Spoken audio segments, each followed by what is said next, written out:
En algún momento de nuestras vidas hemos pasado por alguna situación de riesgo, de vida o de muerte, y es aquí donde algunos tuvieron la oportunidad de observar lo insólito, alguna silueta, algún ser, alguna voz que ha dado indicaciones precisas hasta conducirles a la salida y a la vida. El autor del libro El tercer hombre, John Geiger, recuerda que cuando era pequeño tuvo una experiencia que recordaría el resto de su vida. Durante una excursión con su padre, una serpiente de cascabel se interpuso en su camino. De repente, él sintió que se desdoblaba y contemplaba la escena desde fuera. Observó cómo su padre le puso a él a salvo, algo que sucedió en una breve fracción de segundo, pero que sin embargo, él sintió como a cámara lenta. Luego volvió a estar de nuevo dentro de sí mismo. El hecho de estar en otro lugar físico le protegió del miedo y la paralización que había sentido. Posiblemente influido por la experiencia, una curiosidad innata y su carácter aventurero le condujeron unos años más tarde a estudiar fenómenos como este y otros en los que algunas personas que están pasando por una situación extrema, generalmente de peligro, se ven acompañadas por una especie de presencias benefactoras que les ayudan. A este fenómeno se le conoce con el nombre de El tercer hombre. Este autor, junto a otros investigadores más, llevan años recopilando este tipo de información de testimonios bastante sorprendentes. Imagino que la historia de la Odisea de Ernest Shackleton y su barco atrapado en los hielos de la Antártida es conocida por la mayoría de ustedes. Lo que quizá no sea tan conocido, entre otras razones porque el propio Shackleton se resistió durante un tiempo a contarlo. Hay muchas cosas que jamás podrán contarse, solía decir. Fue el encuentro del explorador con una figura fantasmal que, según él, le acompañó y dio aliento en los momentos más peligrosos de la misión de rescate, tras pasar 15 meses sobreviviendo a toda clase de penurias, a 1600 kilómetros de cualquier lugar habitable por el ser humano. Cuando rememoro esos días, no me cabe la menor duda de que nos guió la providencia. Durante esa larga y atroz marcha de 36 horas a lo largo de aquellos glaciares y montañas desconocidas, tuve la impresión de que no éramos 3, sino 4, decía. Shackleton, Worsley y Crean caminaban en silencio mientras atravesaban los desolados paisajes de las Islas Georgias, soportando temperaturas gélidas. Tras superar obstáculos casi imposibles, lograron la ayuda necesaria que habría de rescatar a toda la tripulación del Endurance, sin ninguna baja.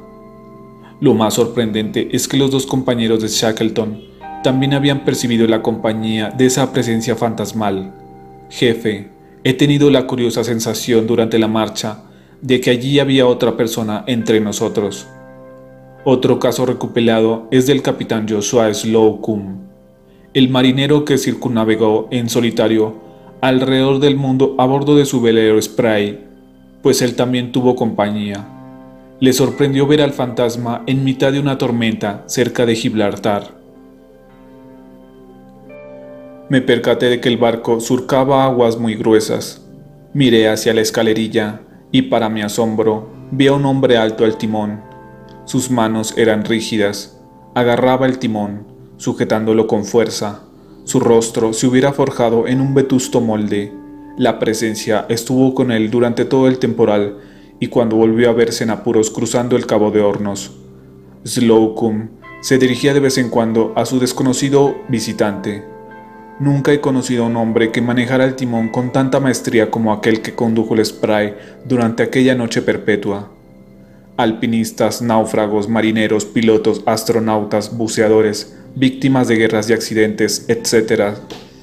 Todos ellos, al experimentar el contacto, han hallado esperanza, paz y una determinación para seguir adelante. Bastantes testimonios reales también nos llegan en los atentados a las Torres Gemelas, donde gente que se vio al borde de morir aplastada entre los escombros, pudo ser auxiliada por voces y manos extrañas de gente que aparecía de la nada, salvadores anónimos, como si bomberos de lo invisible llegaran a auxiliar hasta dirigirlos a zonas seguras.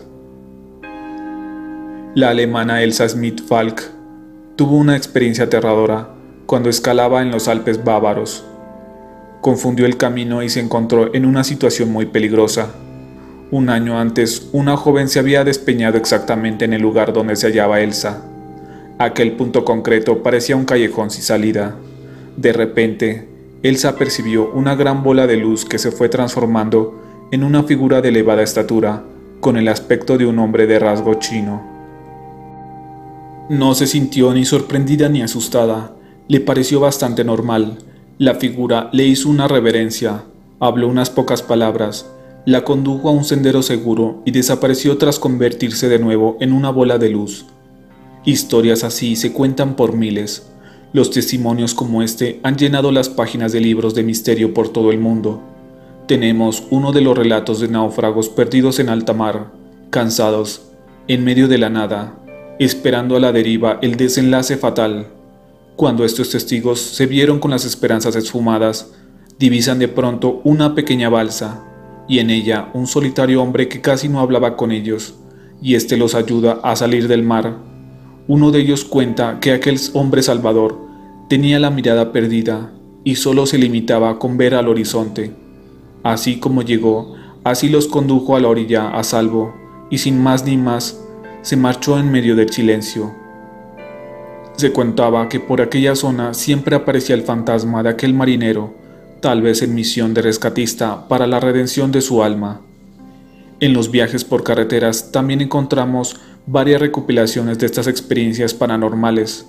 En medio de la noche, en las curvas de mayor índice de accidentalidad y víctimas fatales, conductores han sido alertados por siluetas fantasmales, por medio de señas y visiones sobre el peligro al que estarían expuestos, incluso entidades que se manifiestan dentro del vehículo y se comunican con estos para tiempo después desaparecer en un parpadeo. Los visitantes de dormitorio son registrados por miles a través de sueños y hasta con manifestaciones físicas, algunos reconfortándonos con la palabra precisa en nuestro subconsciente, evitándonos un destino fatal, otros seres consolándonos, induciendo en nuestros pensamientos algún consejo para nuestro futuro, alertándonos o sugiriéndonos evitar tomar cierta decisión en momentos de crisis y gran tensión. ¿Y qué decir de niños salvados por entidades angelicales? Uno de estos casos ocurrió en España.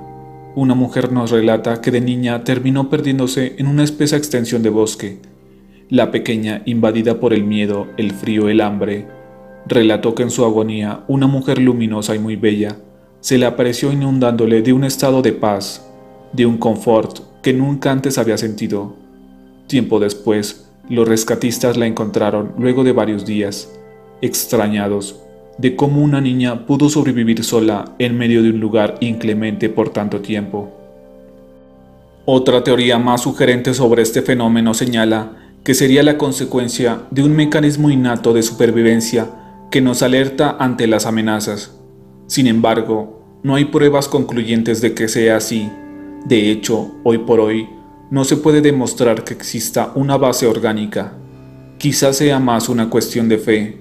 Nunca había prestado mucha atención a los ángeles antes de empezar a investigar este fenómeno, pero ahora estoy convencido de que estas experiencias son muy reales, y creo que cuando la gente habla de ángeles, debería tomarlos más en serio, concluye Geiger.